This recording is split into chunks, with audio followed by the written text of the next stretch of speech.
Hi friends, good afternoon. कैसे हैं आप सब लोग? सो आज का टॉपिक इज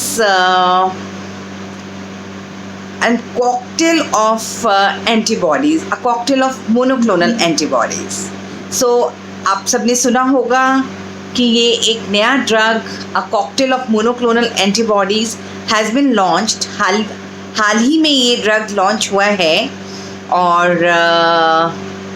कॉकटेल का क्या मतलब हुआ? एक मिश्रण ऑफ ड्रग्स और may be drinks, and in this case it is a mission of two antibodies, and these antibodies are lab made proteins which mimic our immune system, जो हमारे immune system को बिल्कुल mimic करती है।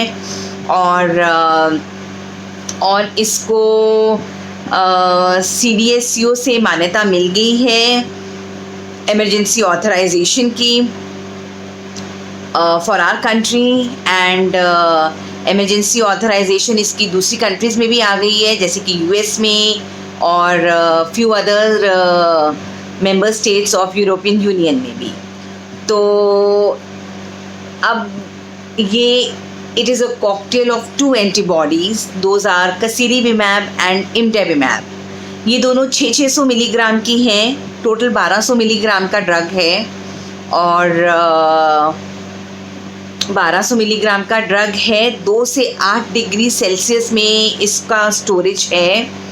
और ये दिया कैसे जाता है? This is given in an injection form.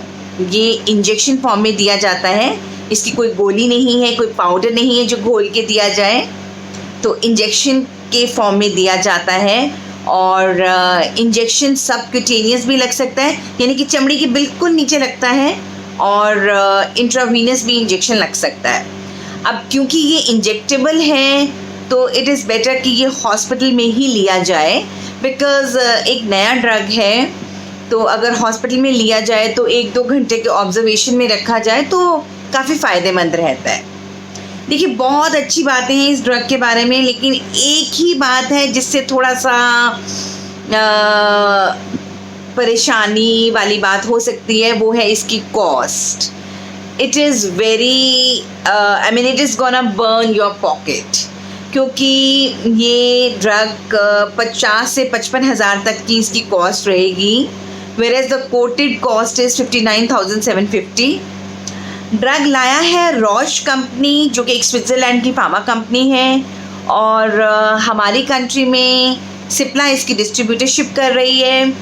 Drug launch हो चुका है, लेकिन अभी इसकी प्रोक्योरमेंट कहाँ पर होगी दोस्तों? अभी ये सिर्फ कोविड सेंटर्स या हॉस्पिटल से ही मिल सकता है, with the prescription of the treating authoritative doctor of that institute or of that COVID center।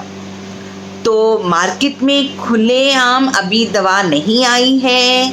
Mid जून तक सोचा जा रहा है, माना जा रहा है कि आएगी। इसकी 1 लाख डोज आने की चांसेस हैं, और 1 लाख डोजेस से 2 लाख बेनिफिशियरीज हो सकते हैं, बिकॉज़ एक वायल से 2 लोगों को दिया जा सकता है। और एक वायल एक बार खुलेगी तो वो सिर्फ 48 घंटे में उसको डिस्कार्ड करना होगा। तो 48 घंटे के तहत आपके पास 2 लोग होने चाहिए जिनको ये ड्रग दिया जा सके, और अगर नहीं होंगे तो हो सकता है कि ये आपकी पॉकेट पे और भी ज़्यादा भारी पड़े। तो ये हुई इसके बारे में बात। अब ये है क्या, इसका मैकेनिज़्म ऑफ एक्शन क्या है? देखिए दोस्तों, एक एंटीबॉडी है। इट इज़ लाइक जब आप वैक्सीन लेते हैं तब भी वो इसीलिए ली जाती है ताकि आपके शरीर में एंटीबॉडीज़ बन सकें जो कि कोविड वायरस से लड़ सकें। तो इसी तरीके से ये दवा है, ये ऑलरेडी इंजेक्टेबल एंटीबॉडीज़ आपको दिए जा रहे हैं। लास्ट ईयर ट्रंप को इसी तरीके की मोनोक्लोनल एंटीबॉडी से ठीक किया गया था जब उनको कोविड वायरस से वो ग्रसित हुए थे। तो अब ये एंटीबॉडीज़ कैसे काम करती है? देखिए, हमारी जो स्किन है इसके ऊपर ACE2 नाम के रिसेप्टर्स होते हैं। कोविड जब आता है तो उसका स्पाइक प्रोटीन हमारे ACE2 रिसेप्टर्स पर जाके लगता है, और उधर से ही ये हमारे शरीर में अंदर जाता है। तो ये एंटीबॉडीज़ पहले से ही उधर मौजूद होते हैं and then they fight with the virus और वायरस का खात्मा कर देते हैं। तो मैकेनिज़्म बहुत अच्छा है एंड जो इसके ट्रायल्स हैं वो बहुत फ़ायदेमंद रहे हैं। देखा गया है कि it has decrease 70% of the fatality rates, यानी कि डेथ रेट 70% कम हुआ है। हॉस्पिटलाइजेशन की कोई ज़रूरत नहीं है। 4 से 5 दिन के सिम्टम्स भी कम हुए हैं।